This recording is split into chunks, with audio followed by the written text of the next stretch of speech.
palestiniens, comme on voudra.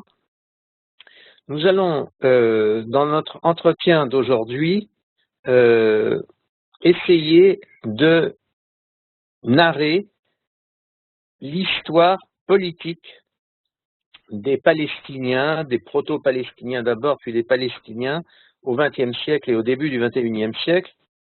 Et cette histoire politique est une histoire politique inconnue. C'est une histoire qui est pratiquement occultée, que quelques spécialistes ont su déchiffrer, raconter, mais qui, pour l'essentiel, est à peu près, je répète, inconnue du grand public.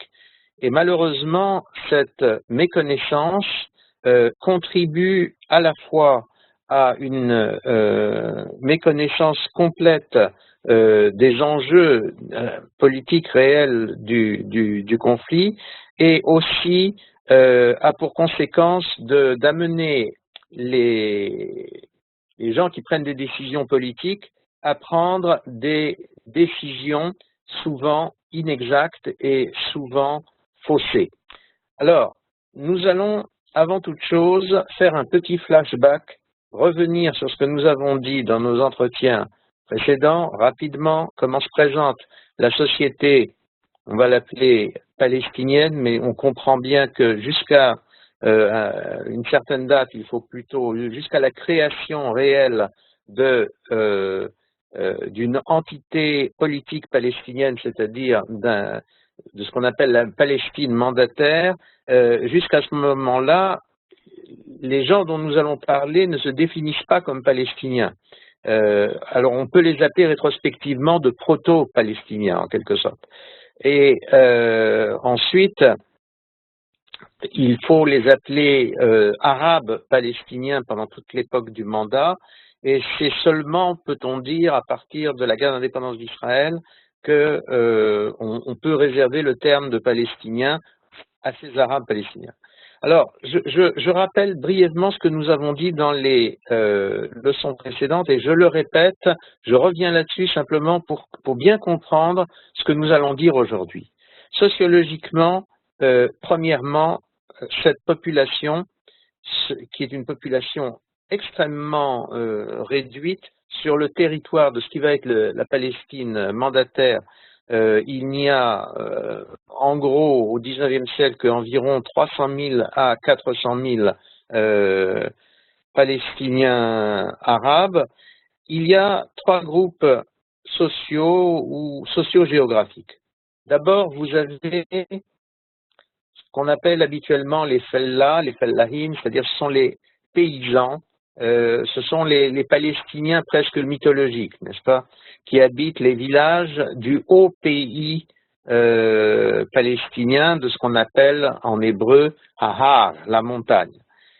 Ça correspond, si vous voulez, à la Judée et à la Samarie actuelle. Ces paysans, souvent liés à des tribus bédouines, sont incontestablement sur place depuis extrêmement longtemps.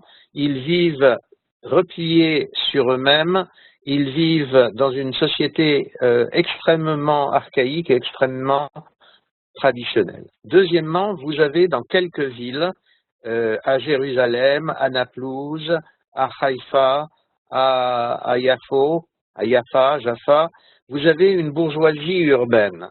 Cette bourgeoisie urbaine, qui est composée un petit peu d'administrateurs ottomans au XIXe siècle et jusqu'en 1918, également de dirigeants religieux, et puis enfin beaucoup de commerçants qui sont liés soit à l'Égypte, soit à la Syrie du Nord. Cette bourgeoisie urbaine, souvent, n'est pas directement liée au pays. Elle a des attaches avec le pays, mais elle a des attaches aussi avec les pays voisins. Elle est en quelque sorte transversale par rapport à ce pays que l'on va qualifier de Palestine. Enfin, il y a un troisième groupe. Il y a eu, nous l'avons expliqué, une immigration arabe, musulmane, extrêmement importante depuis le XIXe siècle.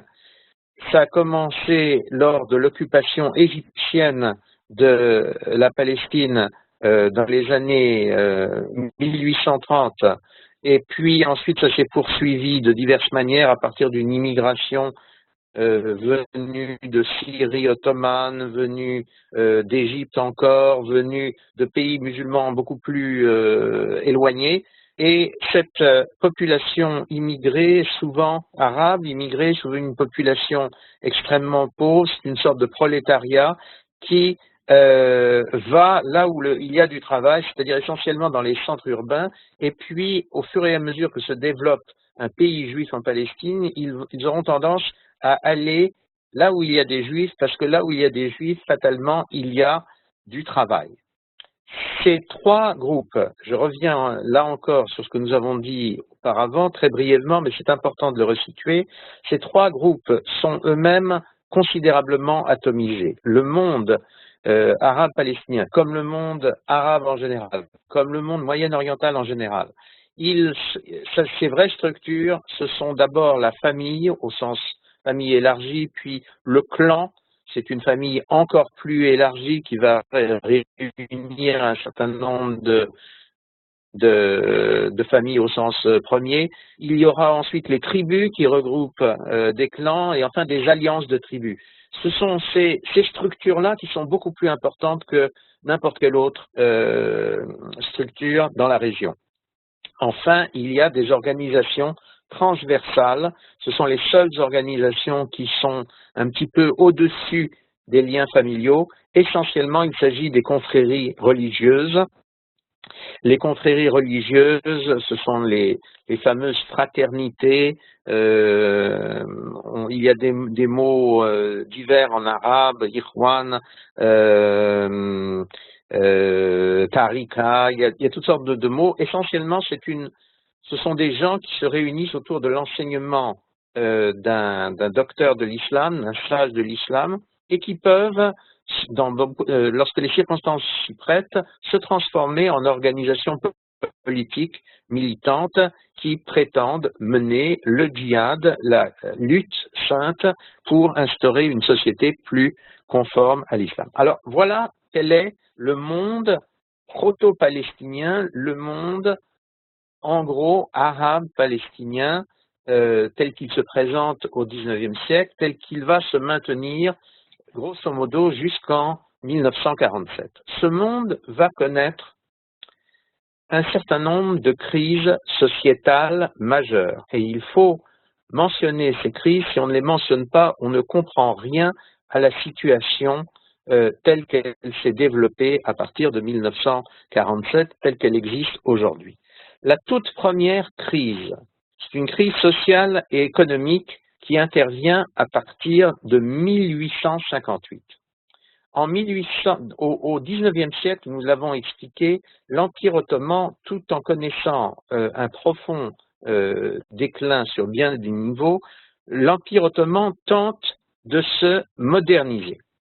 Et à travers cette modernisation, en particulier, il essaie de mettre sur place, en 1858, un droit foncier moderne de type occidental. C'est-à-dire que la propriété de la terre devient une propriété nominative et elle s'appuie sur des documents, elle s'appuie sur un cadastre, elle s'appuie sur une cartographie de l'espace. Cette réforme est une réforme qui est censée être une réforme modernisatrice. C'est aussi pour les musulmans le moyen de créer un impôt plus rationnel. Lorsqu'on sait mieux qui est propriétaire de quoi, il est plus facile de faire payer l'impôt. Cette réforme, pratiquement, va tourner à la catastrophe sociale pour la paysannerie arabe palestinienne. Cette paysannerie, nous l'avons dit, elle vivait selon un mode de vie extrêmement archaïque, extrêmement traditionnel, où en réalité, beaucoup de choses au sein du groupe, quel qu'il soit, le village, la tribu, beaucoup de choses étaient faites en commun et possédées en commun de manière coutumière. Par exemple, ces populations paysannes pratiquaient l'élevage. notamment l'élevage du mouton, qui est l'animal le plus répandu et le plus important sur le plan économique dans le monde arabe moyen-oriental. Ces moutons ont besoin de paître, ils ont besoin de pâturage. Et il était entendu que toute personne qui avait un troupeau pouvait paître sur le pâturage commun du village ou de la tribu. À partir du moment où on installe le nouveau code foncier ottoman, les choses changent puisque la terre, y compris le pâturage, passe sous le contrôle d'un propriétaire nominatif. Et ce qui va se passer, c'est quelque chose d'assez épouvantable. Il va se passer une spoliation massive des communautés paysannes palestiniennes. En gros, ce qui se passe, c'est que les paysans sont des gens très simples qui souvent ne savent ni lire ni écrire. Donc, ils se tournent généralement vers un notable qui les représentait auprès des autorités. Et ils leur disent, il y a une nouvelle loi, nous ne savons pas comment faire, est-ce que tu veux être notre représentant pour que nous soyons en règle avec la nouvelle loi? Ce qui va se passer, c'est que ces représentants, ces notables, dans la quasi-totalité des cas, vont purement et simplement inscrire ce qui était un bien collectif en leur nom propre. Ils vont purement et simplement s'approprier ce qui était jusque-là un bien collectif. Et une fois qu'ils se sont appropriés ces biens, ils auront tendance, pour la plupart d'entre eux, à les négocier, à les revendre. Ils vont les revendre souvent à des cousins plus riches qui habitent en Syrie, au Liban ou en Égypte, et qui deviennent donc les propriétaires au regard de la loi ottomane et qui vont exiger des loyers de la part de la paysannerie locale et surtout qui vont revendre ces biens avec un profit à toutes sortes d'acheteurs. Ces acheteurs, cela va être quelquefois des hommes d'affaires arabes ou des hommes d'affaires ottomans, mais ça va être aussi les églises chrétiennes qui sont à cette époque, nous l'avons expliqué dans une de nos leçons précédentes, dans une phase ascendante. Elles disposent de la protection des Occidentaux.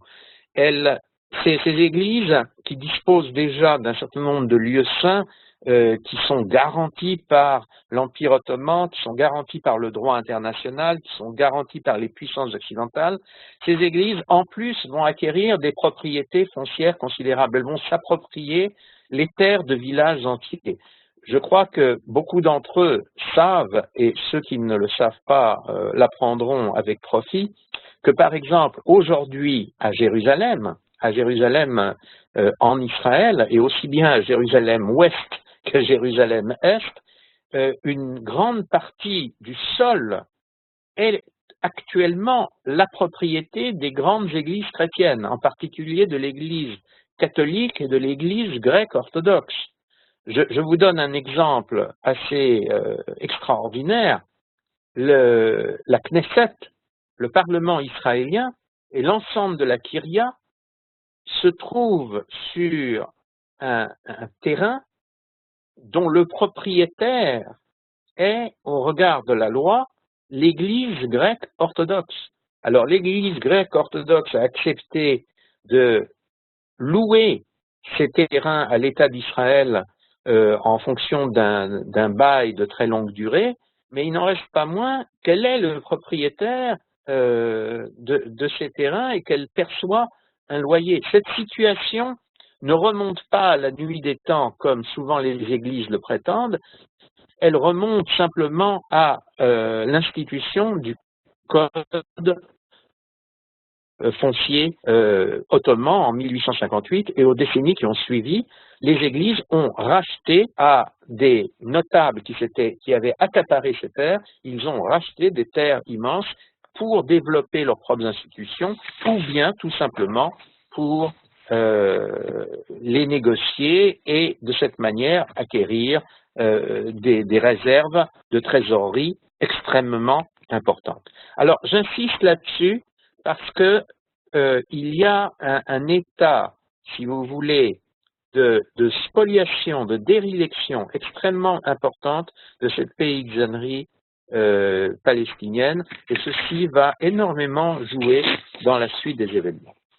Deuxièmement, il faut parler d'une crise identitaire de cette société.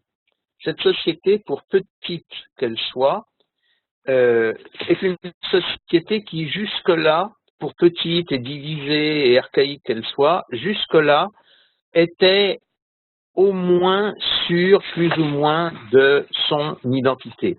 Elle était musulmane dans un pays musulman et en tant que telle, elle avait l'impression d'être chez elle et de dominer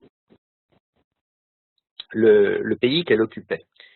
Au XIXe siècle, nous l'avons vu, cette assurance s'érode, puisque d'un côté, il y a une emprise européenne de plus en plus forte sur ce que les européennes occidentales, chrétiennes, sur ce que les Européens, les Occidentaux, les chrétiens appellent la Terre Sainte, emprise qui s'accompagne d'une forte augmentation de la population chrétienne, d'une forte augmentation de la propriété chrétienne dans la région et d'une forte augmentation tout simplement des bâtiments chrétiens. Il y a une transformation en quelque sorte du paysage en faveur des Occidentaux et en faveur du monde chrétien. Et puis, il y a le dynamisme juif.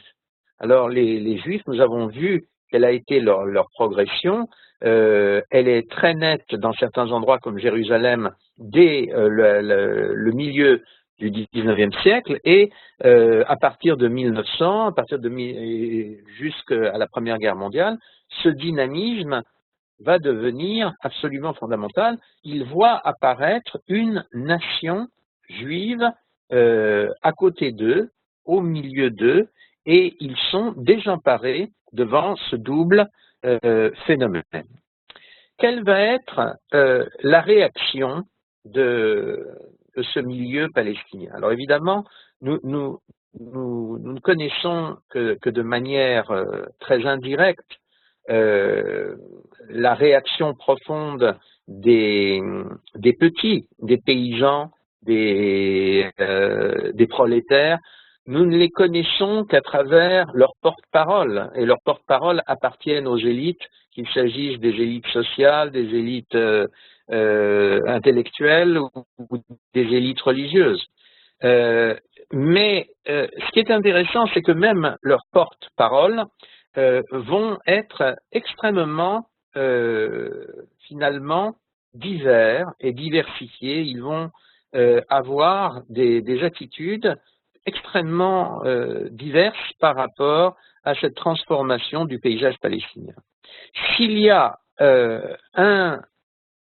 une idée qui réunit tout le monde, c'est qu'il faut absolument préserver le monde musulman, arabe, au sein, jusqu'en 1918, de l'empire musulman ottoman. Il y a très peu de nationalistes arabes qui veulent se séparer de l'empire ottoman jusqu'à la chute de la puissance ottomane en 1918. Donc l'idée de défendre collectivement la personnalité musulmane est très importante. C'est vraiment une idée qui parle quasiment à toute cette population. Mais préserver l'identité musulmane, ça veut dire quoi? Alors ça veut dire la préserver d'abord vis-à-vis des Occidentaux. Tout le monde sait que les Occidentaux sont très puissants. Tout le monde sait que les Occidentaux ont colonisé la plus grande partie du monde musulman. Donc le danger immédiat, le péril direct, ce sont les Occidentaux. Et après, il y a les Juifs. Alors bien entendu, il va y avoir des musulmans palestiniens qui vont dire les Juifs, d'abord les Juifs sont des ennemis de l'islam par définition, ou encore les Juifs sont alliés aux Occidentaux, donc ce sont nos ennemis. Mais il va y avoir beaucoup de gens qui vont dire non, les Juifs sont un exemple, et ceux qui le disent parfois le disent tout en n'admettant par ailleurs que les Juifs sont un ennemi, mais c'est tout de même un ennemi qui est un exemple. Mais il y a également une partie des Arabes palestiniens qui vont dire « Non, les Juifs sont notre chance. Grâce aux Juifs, nous allons pouvoir résister à la mainmise occidentale et chrétienne. » Alors, cette réalité est très très peu connue et pourtant elle est extrêmement importante. Je voudrais juste vous citer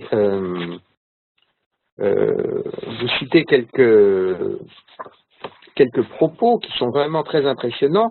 Je vais vous citer tout d'abord, par exemple, ce que dit l'un des plus grands intellectuels arabes de cette époque. Il s'appelle Mohammad Rashid Rida, c'est un Syrien, sujet ottoman, et il s'est installé, en fait, il est syrien, mais il s'est installé en Égypte, et c'est en Égypte qu'il publie un journal, un mensuel, qui s'appelle Al-Manar, le phare. Le Al-Manar actuel au Liban est un avatar, en quelque sorte, de ce Al-Manar historique, qui a été un des grands journaux arabes de l'époque. Et voilà ce qu'il écrit en 1902. Les Juifs ont su maintenir leur langue, l'hébreu, et leur religion, en dépit de leur dispersion et de leur déchéance nationale. Ils veillent à coopérer les uns avec les autres et à exceller dans les diverses disciplines scientifiques et artistiques. Ils accumulent un capital considérable qui lui-même leur assure une influence politique de plus en plus étendue.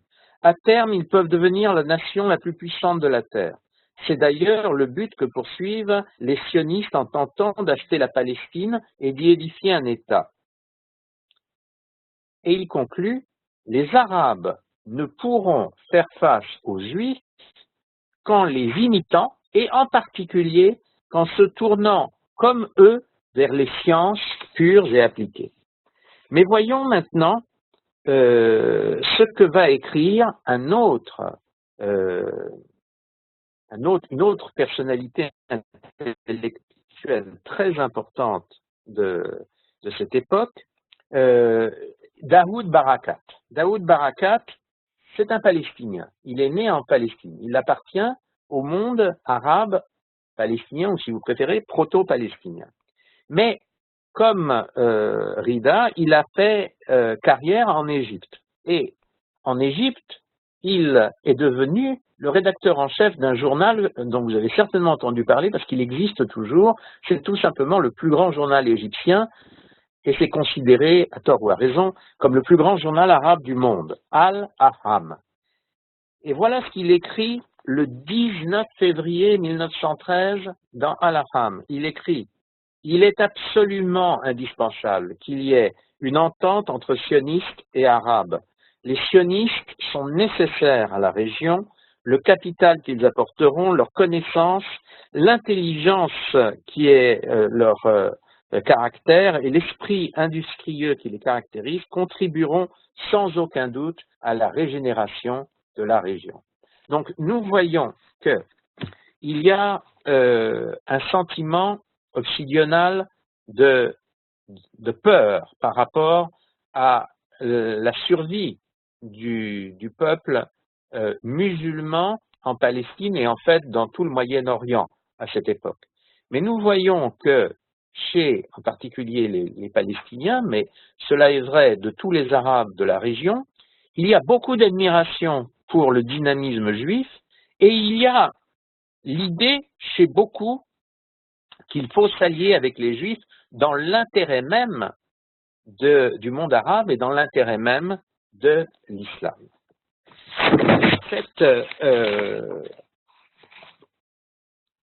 Cette espèce de, comment dire, de crise, de trouble identitaire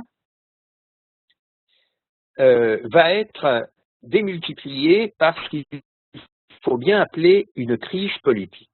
Jusqu'en 1918, ce sont les Turcs ottomans qui contrôlent politiquement la région. Et les Turcs ottomans ont beaucoup de défauts, mais ils ont quand même la qualité de savoir ce qu'ils veulent, et ce qu'ils veulent, en définitive, c'est perpétuer leur domination. Ils n'hésitent pas à employer la force, à employer la violence pour assurer leur domination.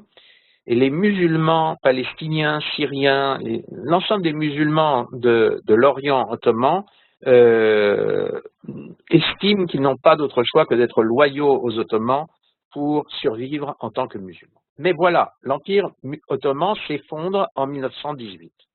Ce sont les Anglais qui dominent la Palestine. Et ce sont les Anglais qui vont recevoir le gouvernement de la Palestine à travers le fameux mandat de la Société des Nations qui se met en place entre 1918 et 1923. À ce moment-là, le monde arabe palestinien va tout simplement, sous ce nouveau régime, il va être traversé par une lutte pour le pouvoir. Il y a des clans qui vont vouloir s'emparer du pouvoir. Il y a des confréries qui vont chercher à avoir de l'influence puis du pouvoir sur telle ou telle catégorie de la population. Et il y aura, c'est intéressant aussi, un parti qui va prôner la coopération avec les Juifs dans l'intérêt même des musulmans palestiniens. Alors, je schématise beaucoup. Nous allons retrouver des noms dont vous avez certainement entendu parler. En gros, vous avez un premier groupe, ce sont, on peut dire, les notables conservateurs. Ils étaient des loyaux sujets ottomans jusqu'en 1918. À partir de 1918, ils auront tendance à être de loyaux amis et alliés des Anglais, mais aussi des Hachémites, c'est-à-dire d'une tribu venue du Hedjaz qui s'est installée, comme vous le savez, sur la rive, l'autre rive du Jourdain, la rive est du Jourdain, et qui vont créer un émirat arabe autonome puis indépendant. La plus grande famille conservatrice, c'est une grande famille de Jérusalem qui s'appelle les Nashashibis. Les Nashashibis vont truster la mairie de Jérusalem pratiquement jusqu'au départ des Anglais. Ce sont des gens extrêmement riches, beaucoup d'entre eux ont été déjà éduqués en Occident ou éduqués dans des institutions occidentales au Moyen-Orient. Ils jouent la carte des Anglais, ce qui ne signifie pas pour autant qu'ils ne cherchent pas à obtenir l'indépendance d'une Palestine essentiellement arabe et musulmane. Il y a un deuxième parti, c'est le parti nationaliste. Alors le parti nationaliste, il est nationaliste pour diverses raisons, et en particulier parce que il est dirigé par un clan, le clan Husseini, qui est le rival du clan Nashashibi. Comme le clan Nashashibi est conservateur et pro-anglais, les Husseini, ils vont jouer la carte du nationalisme anti-anglais et ils vont essayer de s'allier avec les adversaires des Anglais. Dans un premier temps, ils vont s'allier avec les Français qui occupent la Syrie, ils sont un peu les rivaux des Anglais. Ils vont également essayer de s'allier avec l'Italie de Mussolini, et c'est une alliance qui aura beaucoup de conséquences. Mussolini en particulier va donner beaucoup d'argent pour la restauration des mosquées qui se trouvent sur le Har HaBayit. La mosquée El-Aqsa actuelle a été pratiquement entièrement reconstruite avec de l'argent italien et par des architectes italiens dans les années 30. Et finalement, le clan Husseini va se tourner vers l'Allemagne nazie. L'Allemagne nazie, c'est autre chose, c'est bien plus puissant que l'Italie et que la France. Et c'est un pays qui semble vraiment avoir une sympathie politique pour le monde arabe et musulman. Il y a les confréries. Les confréries musulmanes, l'équivalent de ce que nous appellerions aujourd'hui les islamistes, ces confréries très intégristes, très fondamentalistes, elles, essentiellement, elles travaillent, leur base, c'est le prolétariat, ce sont les immigrés, ce sont les paysans égyptiens, syriens et autres venus au XIXe siècle, et le prolétariat des villes, le prolétariat des grands ports, le prolétariat de Haïfa, les journaliers agricoles qui travaillent pour les grands propriétaires, notamment en Galilée, Ces confréries, il y en a plusieurs, mais la plus importante, nous l'avons mentionné dans une de nos leçons précédentes, c'est la Qassamiya, créée par Ezzedine al-Qassam, un Syrien qui, nous l'avons raconté, a été d'abord à lutter avec les Libyens contre les Turcs, et puis finalement s'est retrouvé en Palestine, et il est devenu le principal chef islamiste en Palestine. Enfin, vous avez le parti de la coopération avec les Juifs. Et ce parti est, dans les années 20, extrêmement important. Il a pour chef le maire de Haïfa, qui s'appelle Hassan Choukri. Il a pour chef un grand chef religieux, le moufti de Akko, de Acre. Il s'appelle Al-Shoukairi. Et il y a toutes sortes d'autres dirigeants politiques extrêmement importants. Il y a une organisation en quelque sorte syndicale qui s'appelle syndicale paysanne, qui s'appelle le Parti des paysans. Il y a une organisation à caractère religieux qui s'appelle l'Union nationale des associations musulmanes palestiniennes. Toutes ces organisations disent notre salut, c'est la coopération avec les Juifs. Les Juifs ne sont pas des ennemis, les Juifs sont des alliés, nous sommes descendants les uns et les autres d'Abraham, c'est notre chance, les Juifs sont notre chance face au danger que représente la colonisation occidentale et chrétienne. Cette situation où il y a en quelque sorte 4 partis en concurrence, elle va se décanter de manière extrêmement brutale dans les années 30. Dans un premier temps, les nationalistes qui suivent les Husseinites et leur chef, le grand moufti de Jérusalem, Amin al-Husseini, et d'autre part les confréries religieuses, les confréries islamistes, s'allient pour éliminer le Parti de la paix. Je mentionnerai une date, un homme et un lieu. Le 13 octobre 1929, on assassine, à côté de Hebron, Moussa Hadeb. Moussa Hadeb était l'un des principaux chefs du Parti de la paix, du Parti de la coopération avec les Juifs, dans la région de Hebron. Il est assassiné le 13 octobre par des gens dont on démontrera, les Anglais feront une enquête, qu'ils sont liés aux mêmes réseaux qui ont quelques semaines plus tôt perpétré le pogrom contre les Juifs à Hebron. Il y aura beaucoup d'autres assassinats qui se dérouleront à ce moment-là et par voie de conséquence, que se passera-t-il? Il se passera que le Parti de la paix, le Parti de la coopération, sous la terreur, va disparaître. Il va se taire, il va être forcé de se taire et dans certains cas, nous aurons des familles qui étaient des familles extrêmement importantes dans le Parti de la paix qui, pour survivre, vont se rallier à l'un des partis de la guerre, que ce soit le parti des Husseinites ou le parti des confréries religieuses. Notamment, je vous ai parlé du moufti de Akko, Al-Shoukairi. Son fils Ahmed va se rallier au grand moufti Husseini et nous le rencontrerons longtemps plus tard. Il deviendra le premier président de l'Organisation de libération de la Palestine au début des années 60. Mais il y a beaucoup de familles du Parti de la paix, beaucoup de tribus du Parti de la paix, qui, tout en se taisant, continuent à garder la flamme de leur idéologie. Je voudrais rendre hommage, parce qu'il faut rendre hommage à des personnalités hors du commun et à des personnalités courageuses. L'une des familles qui était engagée dans le Parti de la paix, c'est une grande famille de Jérusalem qui s'appelle les Dajani.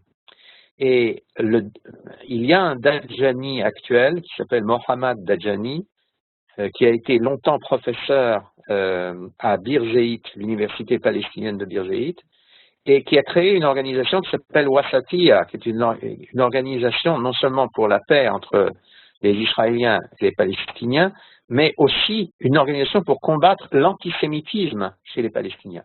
Vous savez peut-être que l'année dernière, Dajani a voulu organiser le premier voyage d'étudiants palestiniens à Auschwitz, et qu'à la suite de cela, il y a eu une cabale contre lui, une campagne extrêmement violente menée à l'université de Birzeit. Finalement, il a démissionné de l'université de Birzeit. Je ne sais pas exactement ce qu'il est devenu depuis un an, mais je signale simplement cela pour dire que le Parti de la paix existe, mais que simplement il a subi la terreur des autres organisations. Les deux partis de la guerre, les deux principaux partis de la guerre, c'est-à-dire les husséinistes et les confréries islamiques, vont d'ailleurs se faire la guerre. Il est clair que, par exemple, Qassam, soi-disant, est tué dans une embuscade organisée par les Anglais en 1935.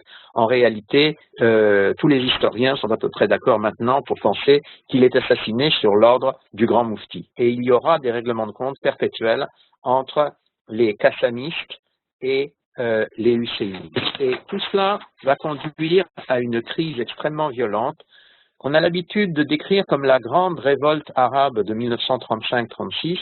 Ce qui est vrai, c'est que c'est un chaos politique considérable qui menace la domination anglaise en Palestine et qui a des conséquences très graves sur la sécurité des Juifs en Palestine, mais là aussi des conséquences terribles sur la vie des Arabes musulmans palestiniens, puisque les mêmes situations, les mêmes scènes de terreur dont vous pouvez entendre parler dans d'autres régions du monde arabe, que ce soit la Libye entre sunnites ou que ce soit l'Irak et la Syrie entre sunnites et chiites, la même situation prévaut à plus petite échelle pendant quelques mois en Palestine. Et les Anglais, pour résorber cette situation de chaos, sont obligés d'utiliser la force.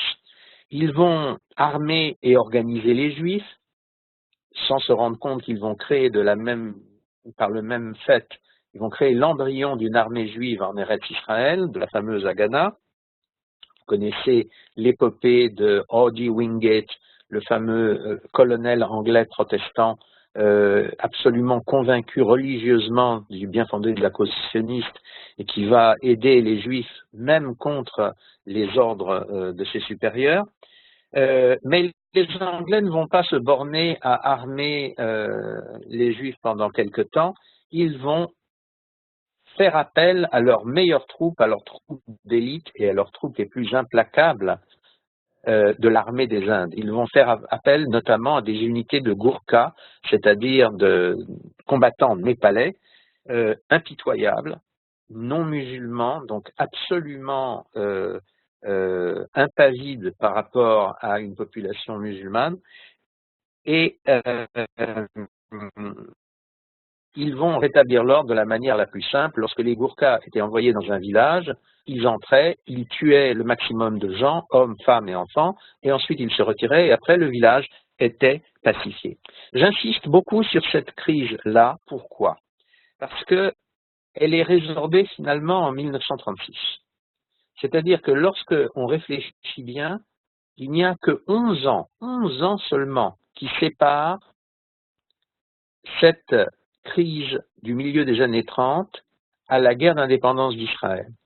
Et on comprend mieux que des populations des villages qui ont connu les atrocités de cette révolte arabe qui était, je le répète, à la fois une guerre terroriste entre les Anglais et les Juifs, mais aussi une guerre civile entre Arabes et Palestiniens, une guerre civile entre musulmans totalement inexplicable, on peut comprendre que ces mêmes populations ont été, lorsqu'elles ont vu qu'on retombait dans une nouvelle forme de guerre civile et que les Anglais allaient s'en aller, cette population a été terrorisée. Et on peut comprendre maintenant beaucoup mieux pourquoi cette population s'est enfuie, qu'elle se soit enfuie d'elle-même, qu'elle se soit enfuie sur les ordres des Arabes, ou même qu'elle se soit enfuie, puisque le cas existe, est avéré, par décision des Israéliens qui avaient absolument besoin de prendre le contrôle stratégique de certaines régions.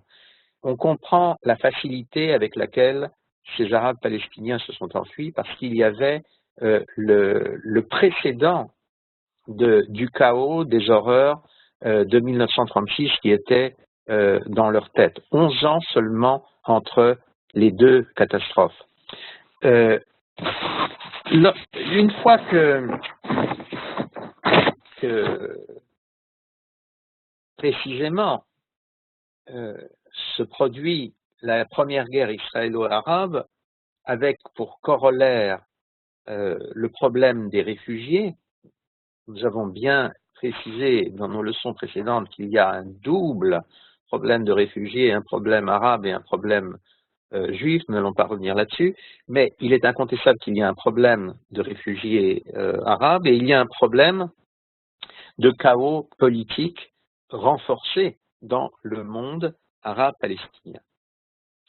Dans ce nouveau contexte, que vont devenir les partis que nous avons vus, que vont devenir les courants politiques que nous avons esquissés, qui ont pris forme en fait dès la fin du XIXe siècle? Eh bien, on va reprendre, si vous voulez, ce que nous avons dit il y a quelques minutes. Les Nashashibi, les conservateurs, en gros, ils décident de miser en Cisjordanie sur le nouveau pouvoir, le pouvoir jordanien. C'est ce milieu qui va soutenir l'occupation jordanienne jusqu'en 1967 et qui, après 1967, va continuer à manifester sa loyauté en faveur des Jordaniens, il va continuer à se déclarer jordanien et va tenter de jouer un rôle dans divers projets de fédération israélo-jordanienne ou d'accords sur la Cisjordanie entre Israël et les Jordaniens. Ces conservateurs, peu à peu, vont être marginalisés, notamment lorsque la Jordanie va officiellement renoncer à la rive ouest du Jourdain, c'est-à-dire à Yehuda et Shomron. Les husséinistes, eh bien, les husséinistes vont tout simplement donner naissance au Fatah de Yasser Arafat. Alors, je voudrais dissiper une confusion. Vous savez que Yasser Arafat, de son vrai nom, s'appelle lui aussi Husseini, al-Husseini, mais il appartient à une famille, Husseini est un nom très courant dans le monde arabe, une famille Husseini qui n'est pas celle du grand Moufti. Donc il est faux de dire, comme beaucoup de gens l'ont dit, que c'est un cousin ou un neveu du grand Moufti.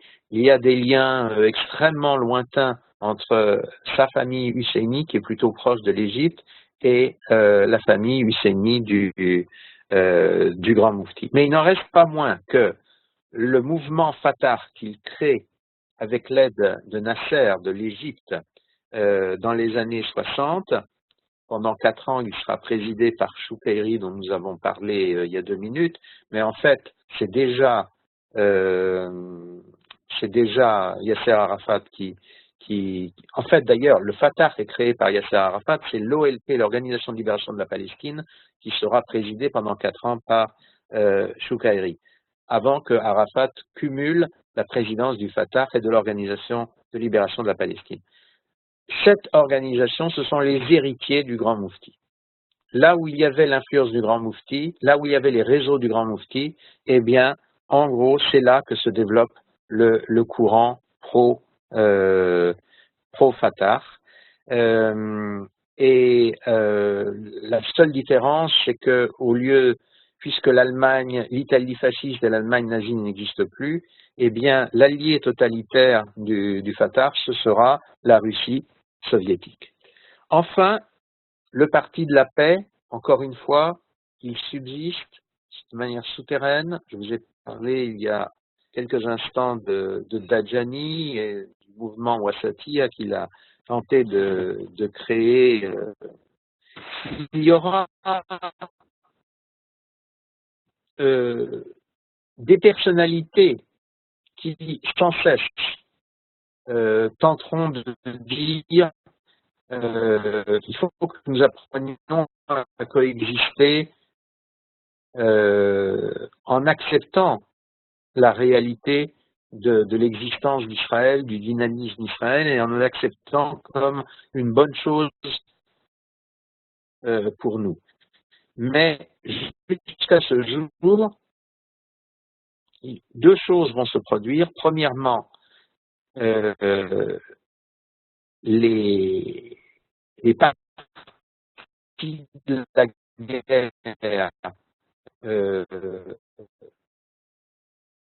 feront la guerre à ce parti de la paix, c'est-à-dire procéderont à des intimidations, des assassinats pour les empêcher de s'exprimer.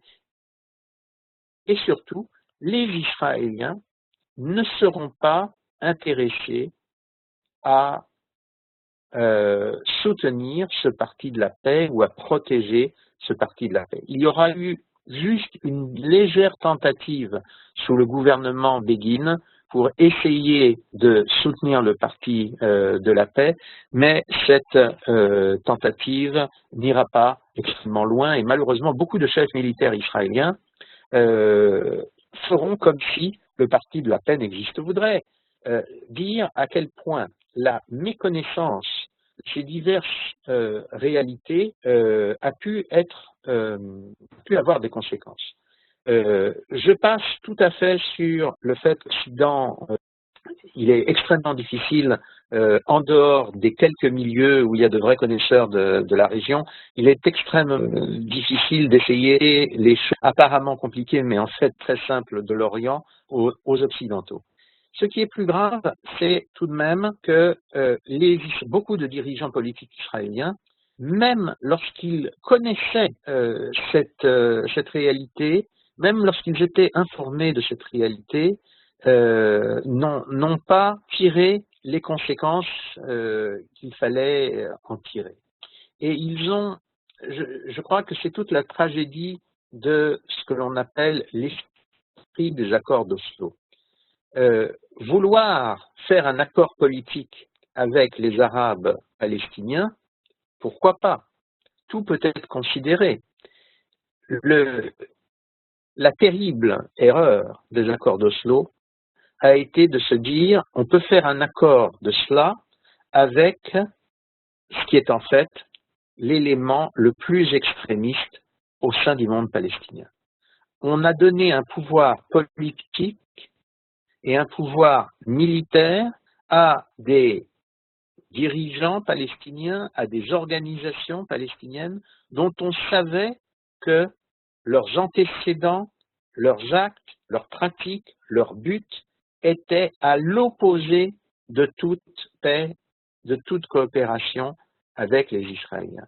C'est un calcul totalement absurde et malheureusement, les Israéliens paient lourdement les conséquences de cette erreur depuis 1993.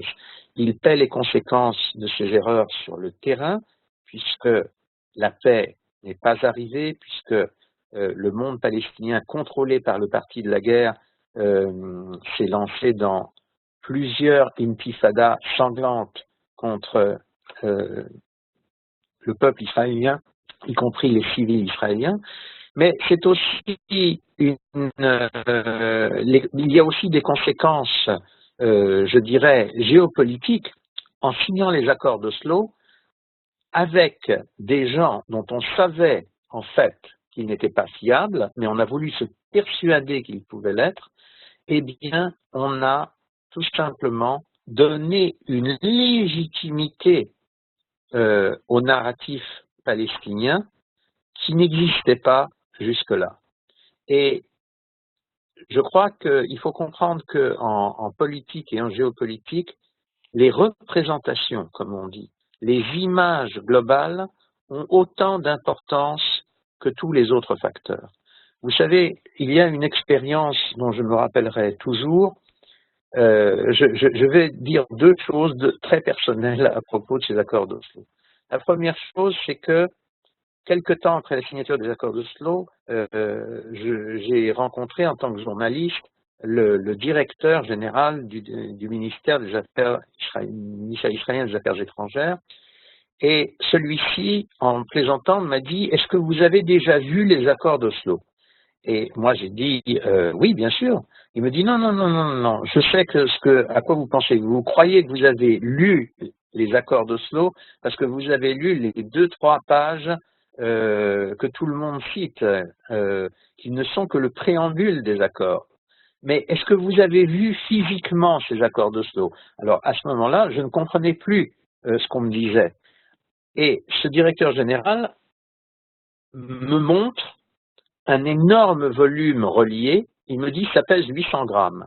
C'était un énorme bouquin où il y avait en détail tout ce qui constituait justement les accords d'Oslo.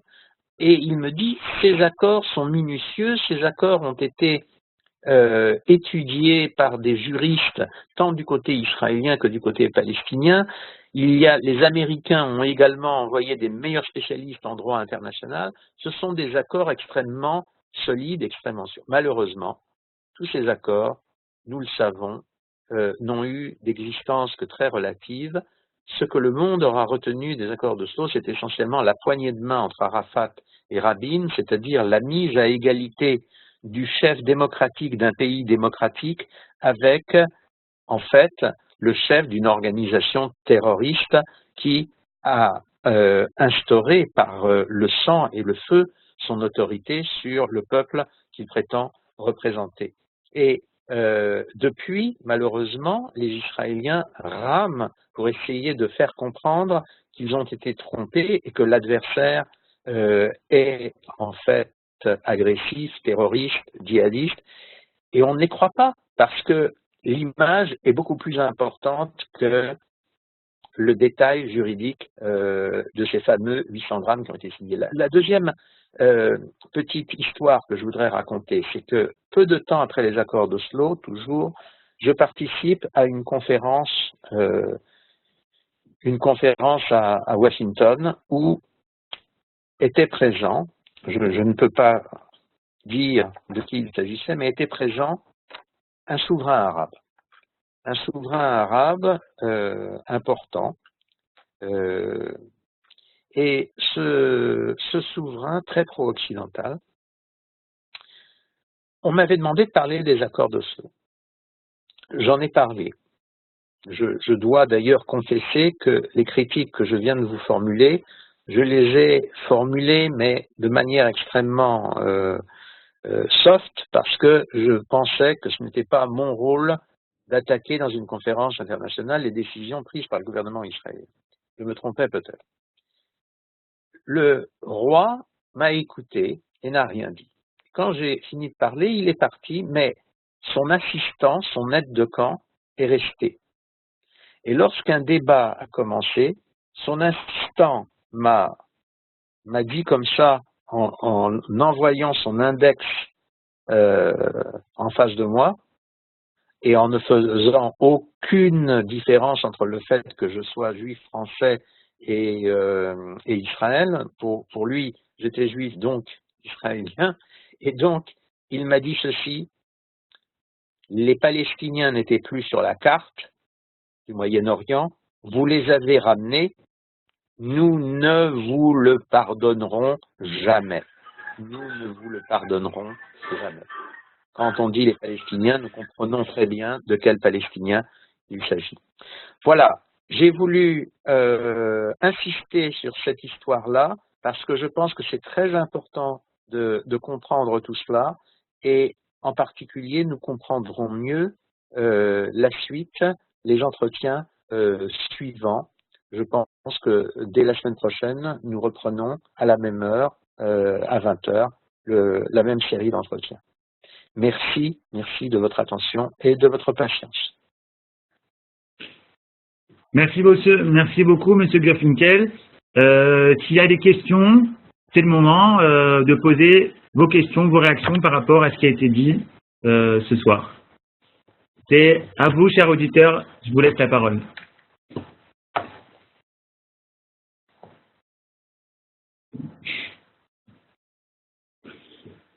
Bon, vous n'avez pas beaucoup de la parole ce soir, c'est pas grave.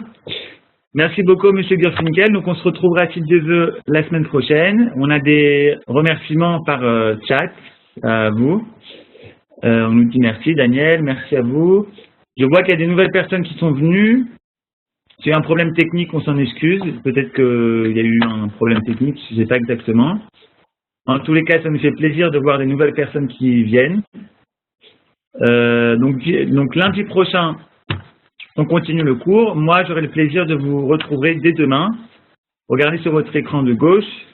Là, on va parler de Adam et Abraham. C'est le Rav Klink qui donnera un cours sur Caïn et Abel, le premier meurtre fratricide. Il parlera de ça demain soir avec le Rav Klink. Merci beaucoup à vous tous. Vous pouvez, si vous avez Facebook, faire un like sur la page, c'est Torah Mitzion. Et comme ça, on met là-bas des petits films. On vous rappelle qu'il y a des cours, etc. Ça peut vous aider pour vous connecter. Voilà, le cours est enregistré sur fr.ligmod.org. Merci à tous et Chodesh Tov.